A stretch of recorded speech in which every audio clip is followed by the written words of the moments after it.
All right, guys, you know, when we're fishing timber, we're fishing trees, we're fishing stumps, one of my other favorite types of wood to fish are laydowns. Pre-spawn, spawn are some of the best times to fish laydowns, and the reason for that is they're gonna migrate back and forth on this tree. What's gonna happen is typically the end of the tree is gonna be in a little bit deeper water, and see the tree's falling off the bank, so it's gonna be way shallower.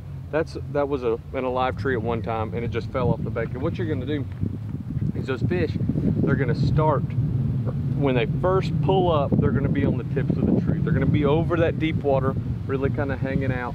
And as that fish starts to spawn, that fish is actually just gonna migrate north. And it's not a far migration. I mean, he's going 15, 20 feet. But when he's staging and he's pre-spawn, they like to suspend. They'll be in the tip of the treetop. And then he's gonna migrate towards the trunk, towards the thicker part of the base of the tree. And he's gonna spawn up there a little bit shallower.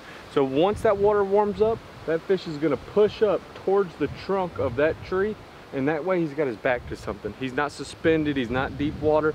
He can put his back, they can make a bed there, and they'll spawn towards the end of that tree. And once that fish gets done spawning, he's gonna migrate back out and be towards the ends and in the middle of that tree, because that's the prime place for feeding. It's usually over deep water, especially if you can get it around a channel swing, a creek bend or something like that.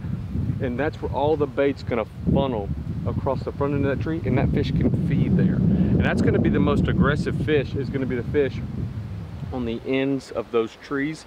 That is always gonna be your most aggressive fish. So how I attack these laydown trees is I'm gonna make a couple casts with a moving bait, say a spinner bait. I might flip the jig on the ends of the tree. I'm just gonna make a cast right off the end of it. A lot of times I'll swim that jig through there, and I'm just gonna make a cast right towards the end of it, because if that fish is really aggressive, he's gonna come out and eat it. And the thing is, I don't wanna start over into the thickest part of the tree. If I start in the thickest part and I catch one, I probably ruin that tree, because I might have to go in there and get them.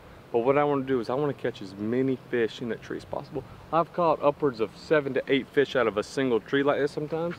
So what you want to do is you want to start on the outside and work your way to the thick part. I'll start, you know, I made a cast on the front, and then I'll start pitching my way in there. I'll get a little bit closer for you guys.